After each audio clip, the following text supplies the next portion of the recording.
Good evening, and to quote the esteemed Sir Lindsay Hoyle MP, what a day.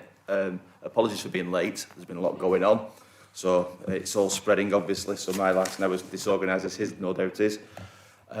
Although we see we've got Councillor Wilson dialing in from elsewhere, so obviously there's a lot going on in his life as well. Welcome to this Cabinet meeting.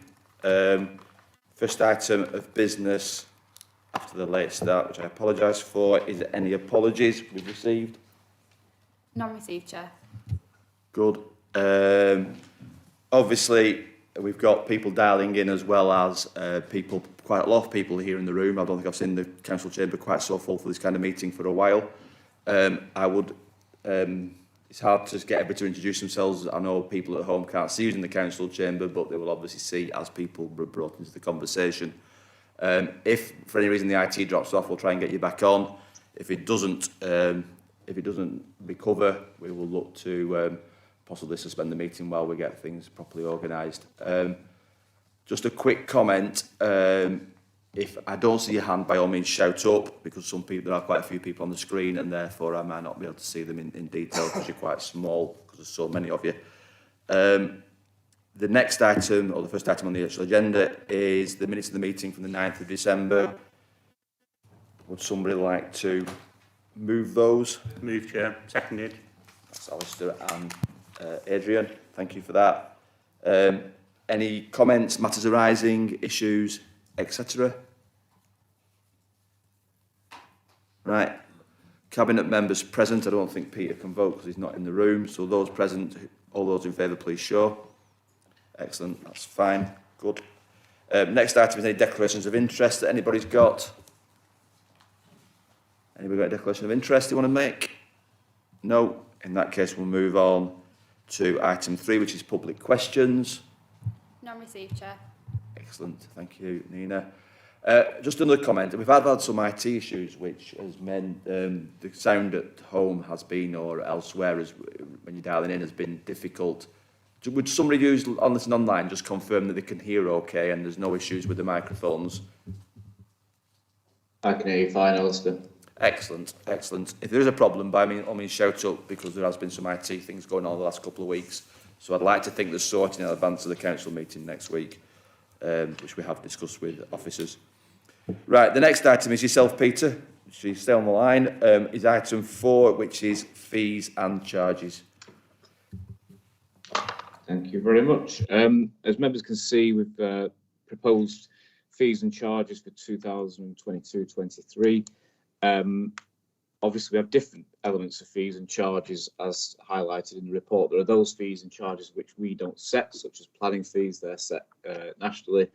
There are those fees which we do set but bring in significant income, such as outlined in Table 2, which are those such as Primrose Gardens, Cotswold, Market Walk. And then there are the other fees in Table 3, which bring in the Table 4, bring in a significant amounts of income. And again, they're being dealt with separately. So there's, just to give a background, there are different fees and charges. What we're proposing this time is that the general increase in the fees and charges is of 4.9%. So these are the ones that we have control of and the ones that we don't consider separately, which I'll come to later. As you'll note, that's below the current CPI run at 5.1% and RPI, which is 7.1%. I do think it is important, though, that we keep track with inflation to an extent, because otherwise we end up in a situation we ended up in many years ago where increases haven't been introduced, and then suddenly we find significant shortfalls in covering the cost of services, and then we're putting up significant hikes as well, which is equally unpalatable. So I think a more balanced approach is what's being proposed, and you can see there Table 3 of the reports outlines the areas where those increases will be applied. In terms of the, obviously, Table 1 on page 13, this is, like I say, the planning fees, etc. There, that's obviously out of our control. The other larger items that we have to consider, again, as it says in the report, they're considered individually. So such as the market walk charges, etc. But the big one that obviously is in the headline recommendation is the proposal to increase garden waste charges from £30 to £32.50. And as it says in the body of the report, that the garden waste hasn't increased since we introduced it. And of course, again, to cover the costs that we've incurred, such as the costs of that we've had to face in terms of making sure that employees are paid a living wage, to ensure that we keep HGV drivers, and just the general cost and administration of the scheme, we are proposing the increase of £2.50. So again, if we look at what that means over the 4 years we've had the scheme up and running, that doesn't even keep pace perhaps with inflation, but we do recognise that that is a significant, one-off increase, obviously of £2.50. But again, I think given the costs that we've incurred with the scheme, that is a reasonable proposal.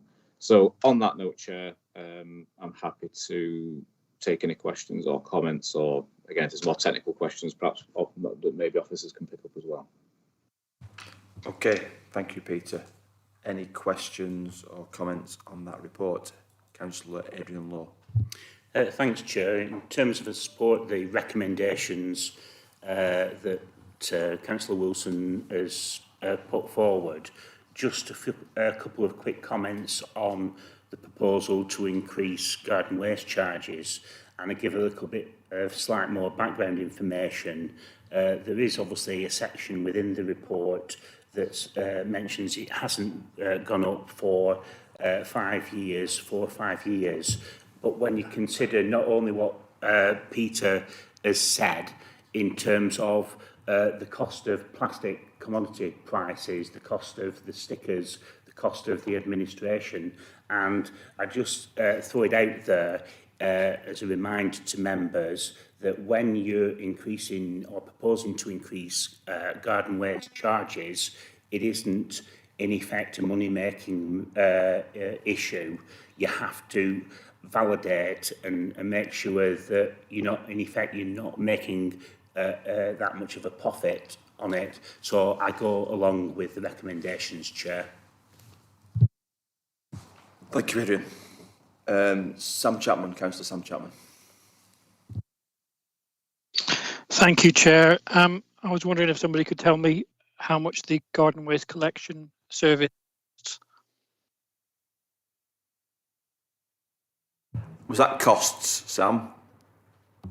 You missed your last word. Apologies, you broke up. Yes, Alistair, it was. I'd like to know how much the garden waste collection service costs to deliver. I know that we've budgeted through you, Chair, we've budgeted for an income of 720,000.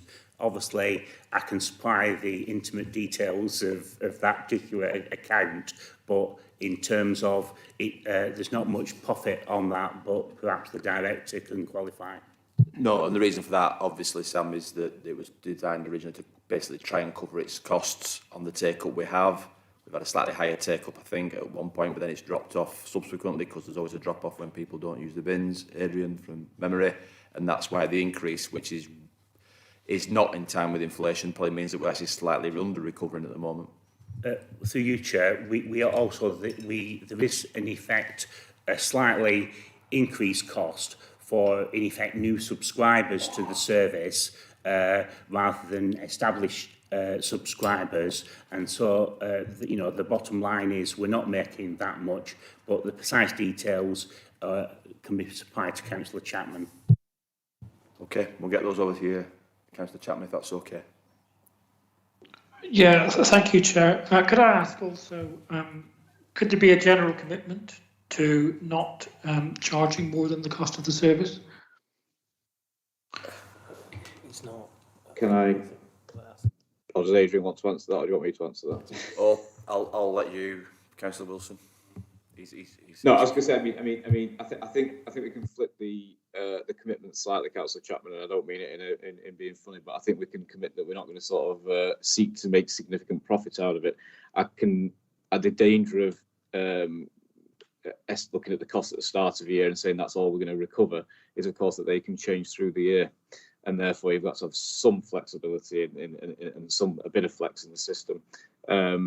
and make sure that you're covering your costs and any potential problems that come along in the year where we suddenly have to find some extra money as well. So I think with that caveat, we can say that we're not going to, and we don't indeed, impose charges just to sort of the purely profit, because that's not what the scheme's about.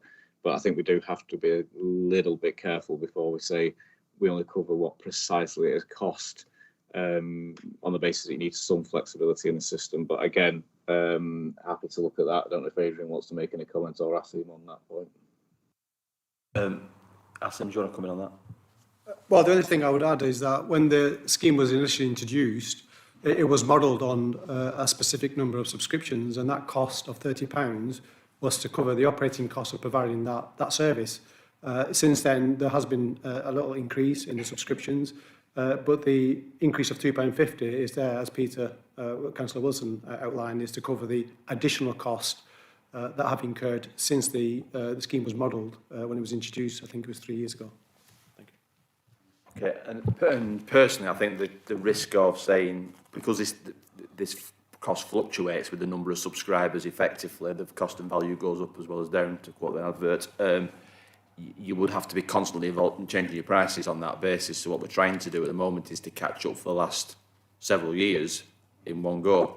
Therefore, that's what we seek to do. But I think I understand the intention of your question, Sam, and therefore I think when Adrian gives you the costs and the recovery value, which we'll do, you'll see that they broadly match.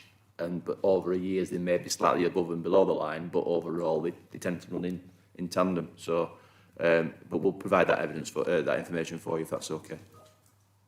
Thank you, Chair. Excellent. Any other questions? I can't see any other hands up. Councillor Holgate. How could I miss you? How indeed. Thank you, Chairman. I was just wondering, during the COVID period, has there been an increase or a decrease in the demand for people to be having refrigerators collected from their gardens, and is there a charge for that service? Are you declaring an interest, Councillor Holgate? So Adrian. I know somebody might.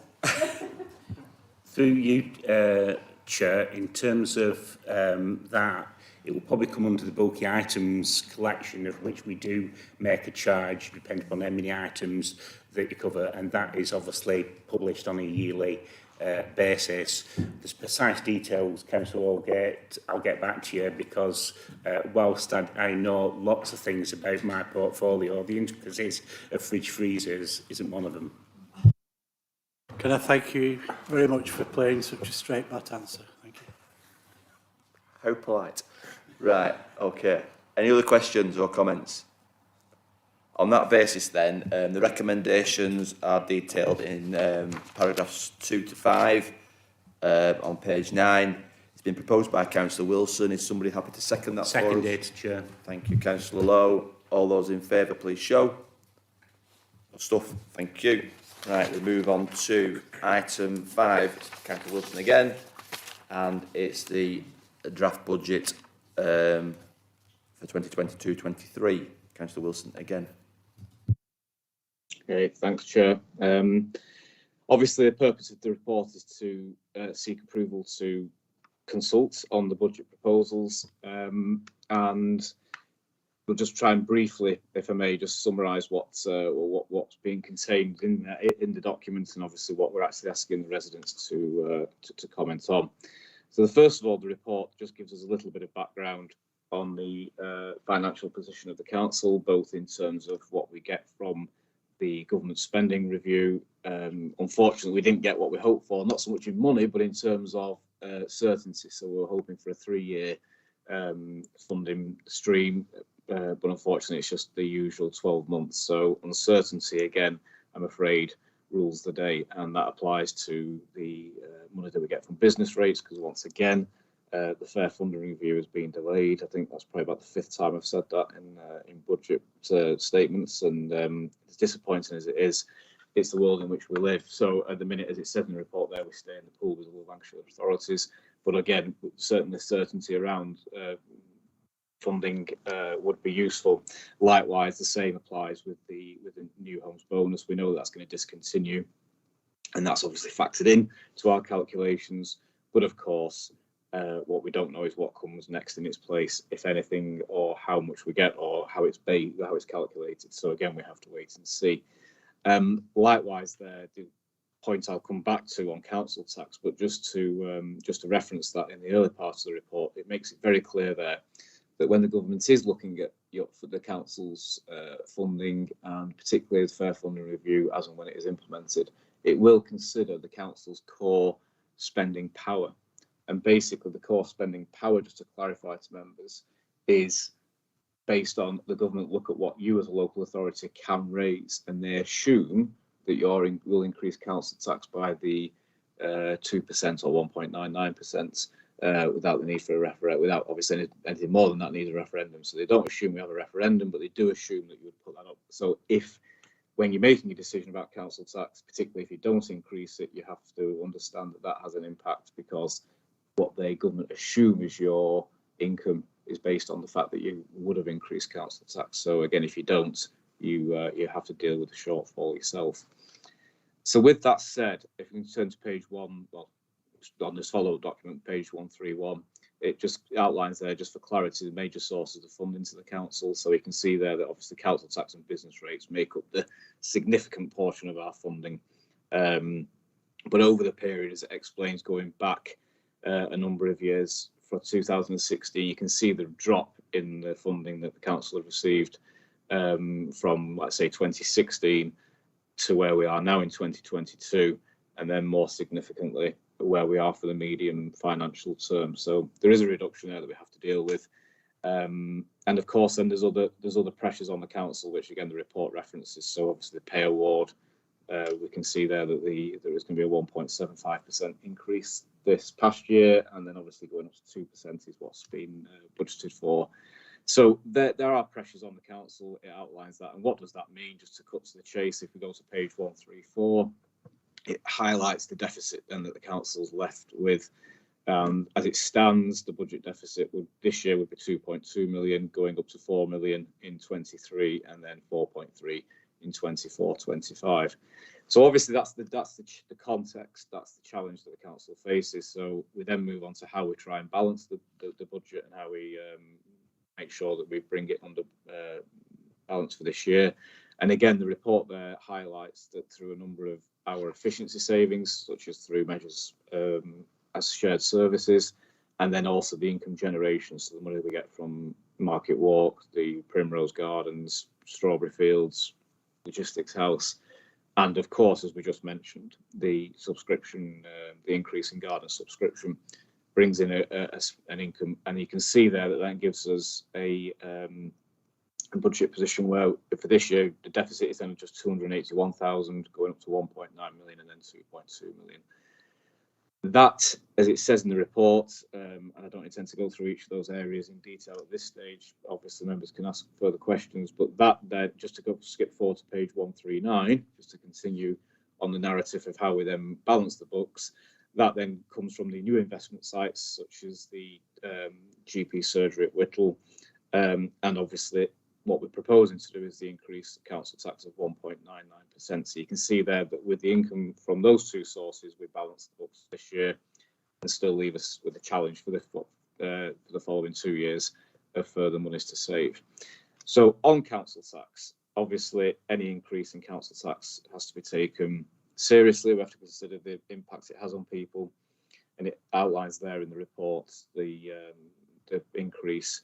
And where that leaves is, you can see that for an average Band D property, compared to other local authorities, our council tax rates are still low. But what we say there is this is necessary for the reason I outlined just before, Chair, which is obviously the government's assessment of your core spending power and the shortfall that it would leave potentially in the future. And also necessary because we want to continue to invest and continue to support residents in the areas that they've told us that's where they want the money being spent.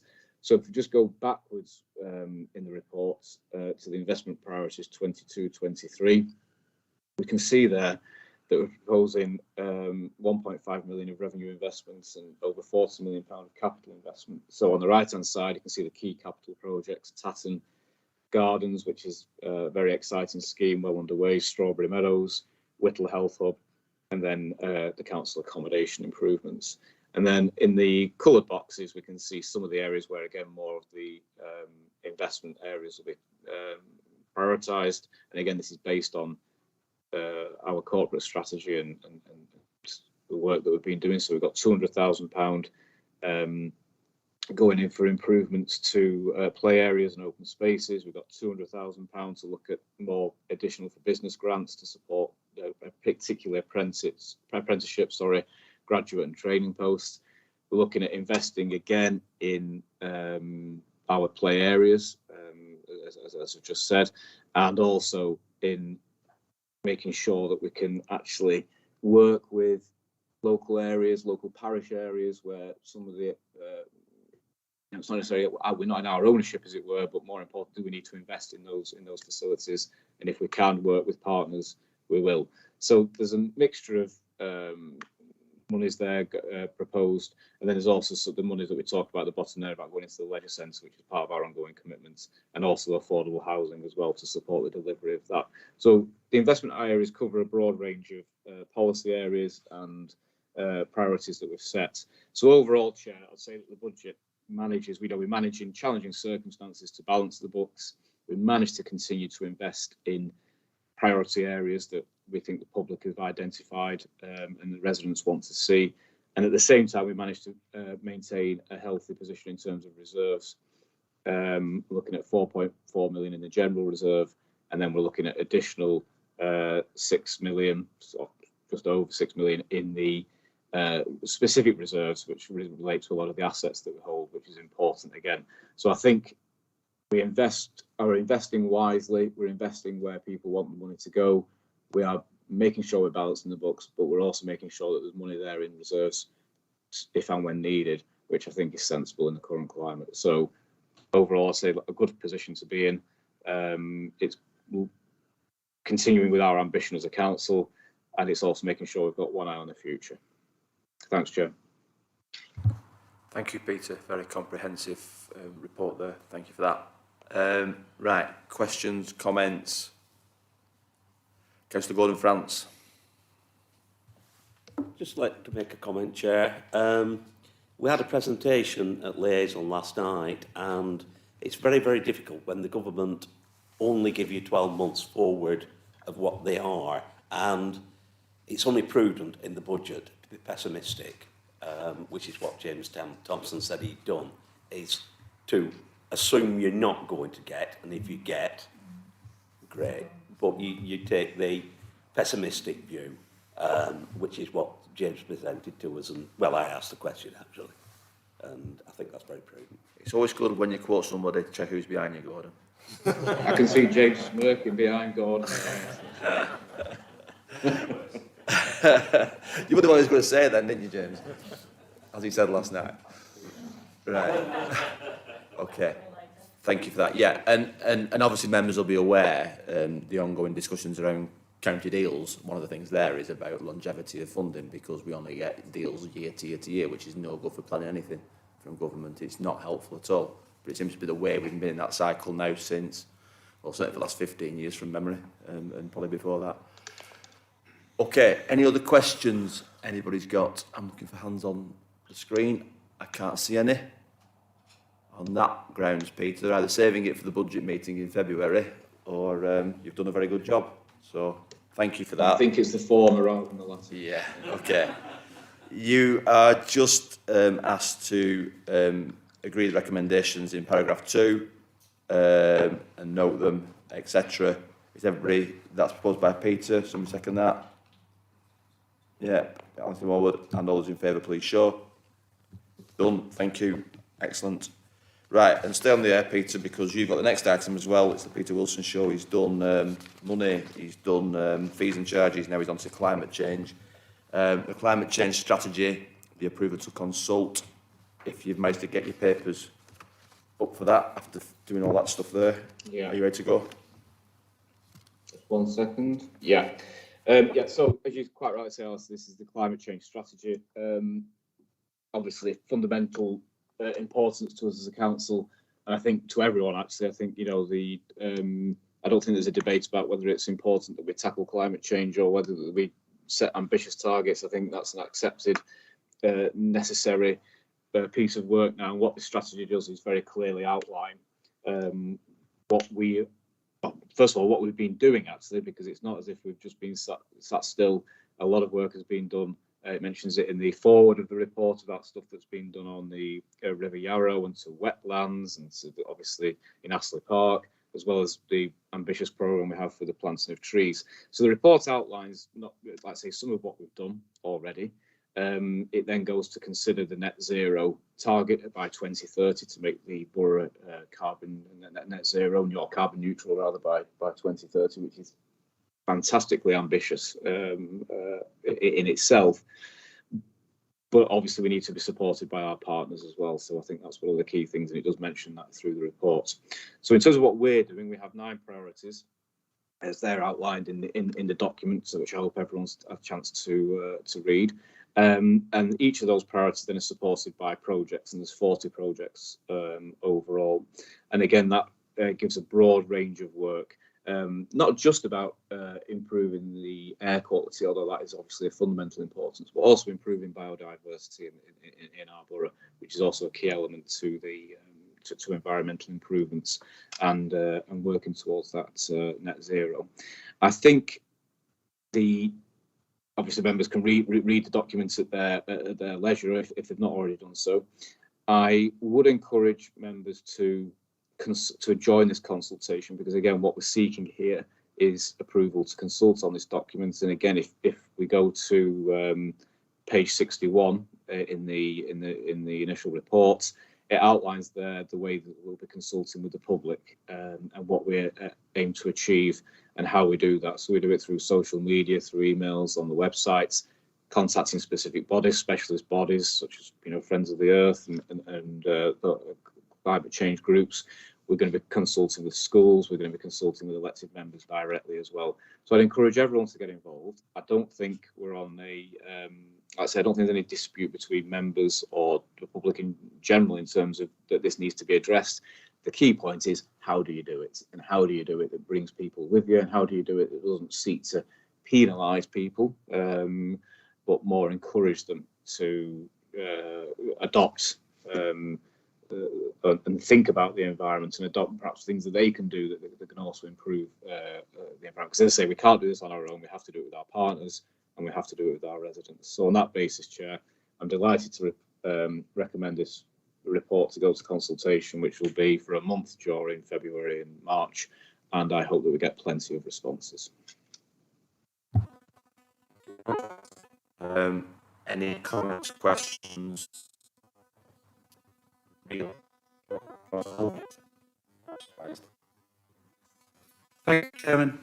Obviously, I'm delighted that this document's being presented, and I do hope that the Cabinet approve it for consultation.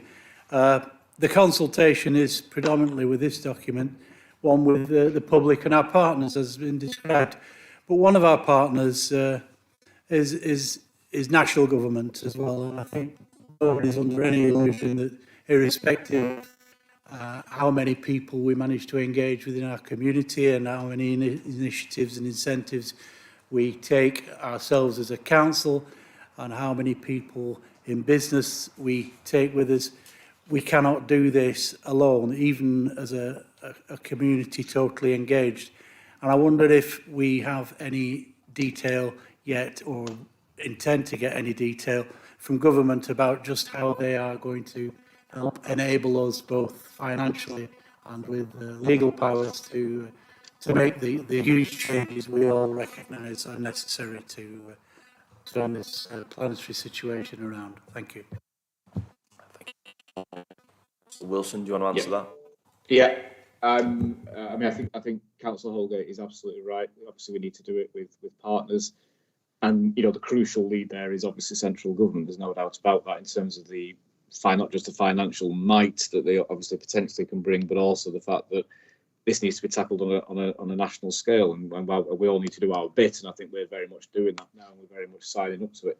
But we need to make sure that happens. To answer your direct question, Councillor Holgate, have we actually been given any money? or any financial support from government to deal with climate change directly? The answer is no. Obviously, we put in £500,000 ourselves to the budget last year. We're proposing to top that up again this year. But if we are to achieve real change, then it's got to be incentivised. And I'm not just mean from the council's point of view, but I'm talking about from individuals' point of view. If we're going to make huge changes in our lives, the cars we drive, the energy we use at home, etc., it's got to be incentivised if we're going to meet these deadlines of 2030 and so on. Without that, you say it's limited what can be achieved. But we'll do our best to ensure that's all we can do as Chorley Council. So let's do it. I'll give it our best shot. Okay, thank you for that. Anybody else got a question on that report?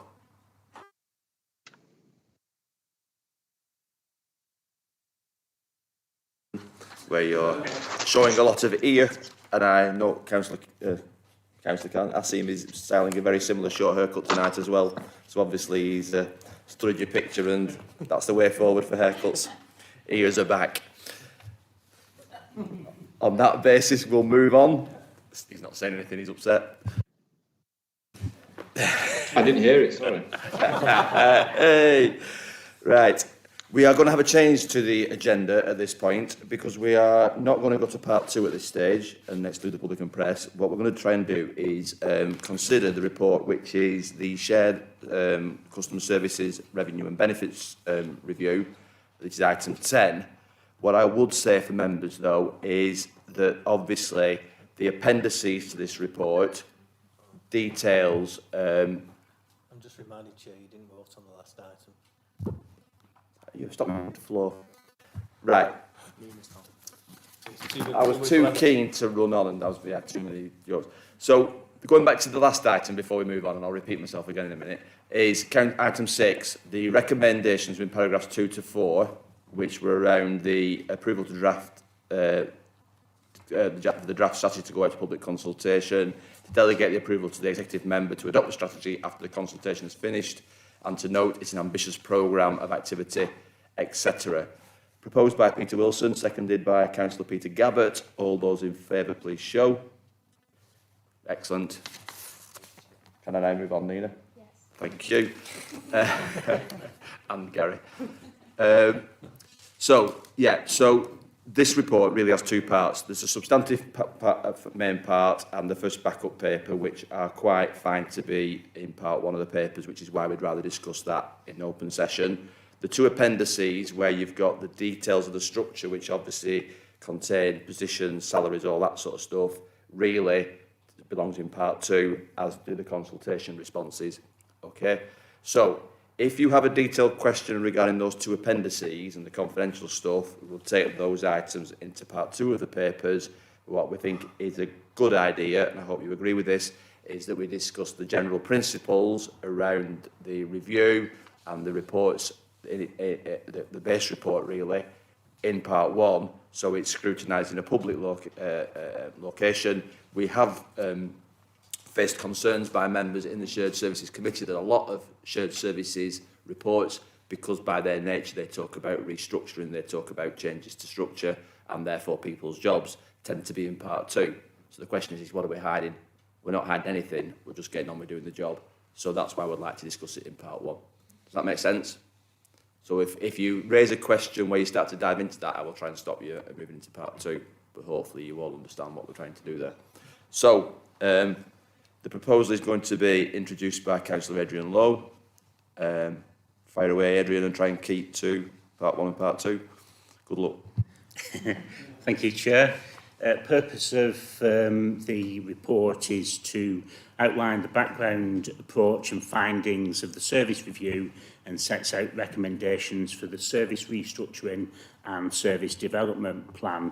Both this report and more particularly item 10A is the confidential report, and also in that segment it highlights the results of the consultation, but also just addressing in this particular report item 10 is that as part of the proposals, both councils, both Chorley and South Ribble, way back agreed to extend the shared services arrangements to the customer service and revenue and benefit functions. We have agreed board aims and principles, and just very briefly, Chair, those include working towards a single operating model, building resilience in service delivery, provide development opportunities for staff and increase flexibility.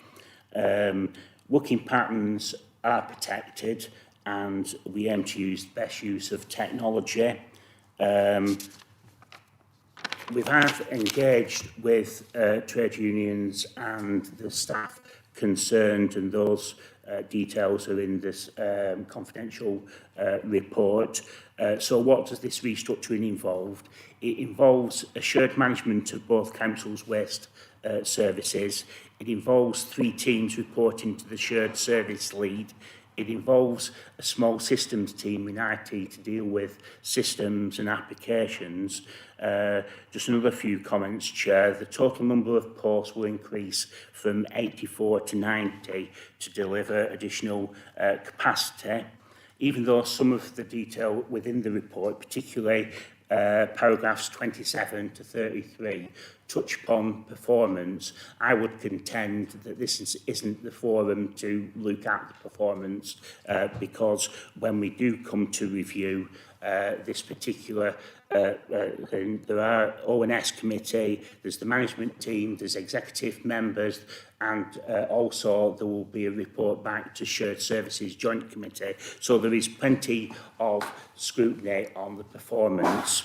The review proposes 6 apprenticeship posts to support ongoing delivery and succession planning. And just the final point, Chair, is just from a financial point of view, if these proposals go ahead for Chorley, we would amount to £206,000 in savings. That's 181 with the restructuring and 25,000 for waste services, and that is detailed in paragraphs 53 to 55, Chair. So with those comments, Chair, I'm very happy to move that the recommendations at 2A, 2B and 2C. Excellent. Thank you, Councillor Law. And just to echo some of the things that Adrian's drawn out there, this has obviously been through the shared services arrangement for comment and an initial review. Members on that committee, several on the call here now of both parties, will recognise that we wanted to build in sufficient capacity so there wasn't a drive down in numbers, so we don't have any problems, hopefully, touch wood. If they're in due course that we don't need quite that capacity, we will of course look to make further savings. But it wasn't about that in the short instance. It's about resilience, it's about doing the right thing, and it's about guaranteeing service. As Adrian points out, there are concerns around some of the current performance, but we need to understand that data better. I think the good thing is about the numbers. The apprentice stuff is great. Some of the restructuring will give us the opportunity to do lots of things in a more efficient manner, and therefore there were a number of both benefits that members of that shared services saw, but also some concerns that need to be addressed. That's the reason why we're doing it. So I think it went through quite a convoluted process through the shared services, and therefore it's had a level of scrutiny already. But by all means, any questions are welcome. And I'm looking round, and Sam Chapman has already got his hand up. So, Councillor Chapman. Thank you, Chair. I just think it'd be helpful if you could outline how these proposals are different from the proposals that were originally submitted by officers to the Shared Services Joint Committee, and what the difference in cost is from the officers' initial recommendations. Do you want to go, Adrian, or do you want me? For you, Chair, in terms of, I think the initial proposals was of the first part of the review was a total number of posts for 84. As a result of the discussion, I believe at shared services, we increased that to increase capacity to 90. But I defer in terms of the financial side to the director. Because I can't remember the number. It went down as a result of putting the extra posts in, but go on. So the cost increase as a result of introducing the 6 new apprenticeship posts, but ultimately there's a variance between the initial projected savings that were reported to Shared Service Joint Committee, which are slightly reduced only because during the consultation we've had a number of issues that we've had to resolve and clarify in terms of the hours that people work and the contracts, and consequently that has had some impact on the savings. But the recommendations initially that went to Shared Service Joint Committee, the only increase there is the cost of the 6 apprenticeship posts, which is funded separately.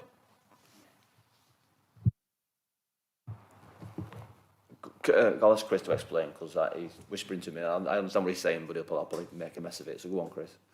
So in terms of the base budget, as Tim's just explained, there are some changes that increased the costs, but only on a marginal basis. The biggest increase is from the 6 apprenticeship posts that are being created. They're only created on a fixed term basis for 2 years, of which the overall cost to the 2 councils is £275,000, and that is split, and I can't do the maths off the top of my head because it's not equal, but it's split 4-to-2 ratio, and I'll look round at the 3 accountants sitting in the room who've probably already worked it out. Anybody want to give us a number? I think it's in the report. Is it? I couldn't see it. How many accountants does it take to give you They're all looking panicked. 2/3 figure? It's about for Chorley, it's about 70,000 or 80,000, I think, something like that. But overall, it'd be that number. Is it more than that? Over the 2 years. Are we the 4 or the 2? Remind me. We're the 4. We're the 4. What's the total, Chris? 275,000. Yeah, but that's over the 2 years. It's that paragraph, sorry, Chair. Paragraph 54. The annual contribution from reserves towards the apprenticeships will be 45,000 for South Ribble and 91,000 for Chorley Council. That's what, for 2 years. I wasn't far out. You're right. 91,000. That wasn't that. I'm quite glad with that one. But anyway, 20 grand. right, 20 grand. That's that between friends. Okay, so is that answer your question, Councillor Chapman? Thank you, Chair. I just wanted, given that you were considering this in part 1, to take the opportunity to put that additional cost on record from the officer's recommendations. Thank you. I would expect nothing less of you, Councillor Chapman, and obviously you're on the Shared Services Committee and you made the very points there as well, so that's noted. Councillor Morwood?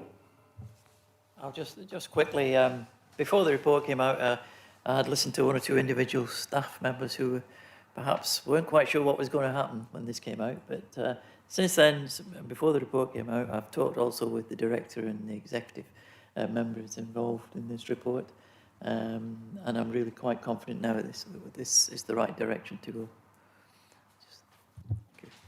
Thank you for that. I wasn't expecting that, Alistair, so thank you for that. I knew you had concerns about some of the operation of it, so that's good. Any other questions? Councillor Chapman, you still got a hand up. Is that a legacy hand? It is. I'll fix them. Just trying to confuse me, that's fine. Anybody else got any questions or comments? In which case then, thank you for that. The recommendations that Adrian has proposed are in paragraphs 2. Is that correct, Adrian? Points 1, 2 and 3, A, B and C, sorry. Proposed by Councillor Lowe, seconded by Councillor Peter Gabbert. All those in favour, please show. Excellent, that's moved and carried, etc. So on to item 7, the exclusion of the public and press. Would somebody like to propose that, please? Councillor Murray, seconded by Councillor Gabbert, and